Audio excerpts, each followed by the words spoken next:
I don't ever slow up, no I don't take shit. I got no love for the fakeness. If you wanna play tough and wanna hate this, I'll always show up. I don't ever slow up, no I don't take shit. I got no love for the fakeness. If you wanna play tough and wanna hate this, I'll always show up and make a statement. I don't ever slow up, no I don't take shit. I got no love for the fakeness. If you wanna play tough and wanna hate this, I'll always show up and make a statement. Everything I do so कभी कभी एक इंसान अपराधी नहीं बनता, उसे बनाया जाता है।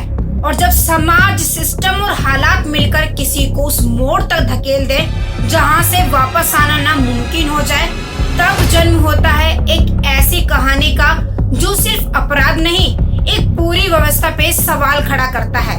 ये कहानी है फूलन देवी की, लेकिन वो नहीं जो आप सबने सुनी है या आप लोगों को सुनाई गई है, बल्कि वो जो अक्सर छिपा दी जाती है। उत्तर प्रदेश के जलौन जिले के एक छोटे से गांव में जन्मी फूलन देवी। बचपन सिर्फ गरीबी तक सीमित नहीं था, असली लड़ाई थी पहचान की, सम्मान की और अस्तित्व की। वो मल्हार समुदाय से थी, एक ऐसा वर्ग जिसे उस समय समाज में निचली नजर से देखा जाता था। लेकिन बहुत कम लोग जानते हैं कि फूलन देवी बचपन से ही बेहद जिद्दी और सवाल पूछने वाली लड़की थी।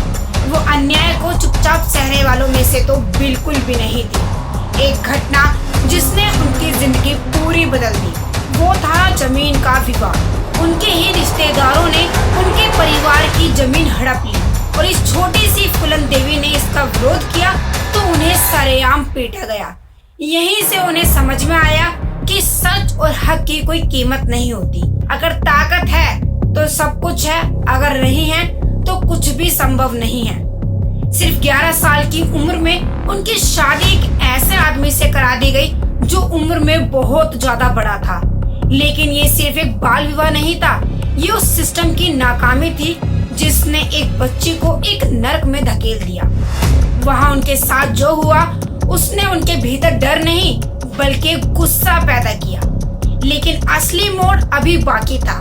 बहुत कम लोग जानते हैं कि जब फूलन देवी डकैतों की गिरोह में पहुंची तो शुरुआत में वो खुद भी एक शिकारी थी। उन्हें जबरदस्ती उस दुनिया में धकेला गया और कई बार उनके साथ वही हुआ जिससे वो बचने की कोशिश कर रही थी। उस दौर में चंबल के बेहड़ों में डकैतों का राजा था और वहाँ कानून नहीं, सिर्फ बंदूक की भाषा चलती थी। इस बीच उनकी मुलाकात हुई विक्रम मल्हार से, जो खुद एक डकैत था। लेकिन उसे फूलन देवी के साथ इंसानियत दिखाई और फूलन देवी को सिर्फ बचाया ही नहीं बल्कि बराबरी का दर्जा भी दिया। और यहीं से फूलन ने पहली बार महसूस किया कि वो सिर्फ एक शिकारी नहीं बल्कि एक लड़ाकू भी बन सकती है। लेकिन किस्मत ने फिर से वार किया। विक्रम की हत्या कर दी गई और फूलन को एक बार फिर उन्हीं लोगों के बीच छोड़ दिया गया जिन्होंने उन्हें पहले तोड़ दिया था। यहीं से फूलन देवी के अंदर एक नया रूप जन्म लेता है, जो सिर्फ जीना नहीं चाहता बल्कि हिसाब चाहता है। 1981 का बेहिमई कांड, जिसे लोग आज भी बेहिमई हत्याकांड के नाम से जानते हैं, ये सिर्फ एक घटना नहीं थी बल्कि एक संदेश था। लेकिन एक अनसुनी बात यह है कि इस घटना के पीछे सिर्फ बदला नहीं था बल्कि वो डर, वो अपमान और वो सालों का दर्द था जिसे किसी ने कभी समझने की कोशिश ही नहीं की, न महसूस करने की कोशिश की। मीडिया ने उन्हें बंदित क्वीन कहा, लेकिन बहुत कम लोगों ने ये सवाल पूछा कि एक महिला उस मुकाम तक पहुंची कैसे। फूलन देवी लगभग 11 साल तक फरार रही, लेकिन इस दौरान उन्होंने सिर्फ लूटपाट नहीं की बल्कि कई गरीबों की मदद की।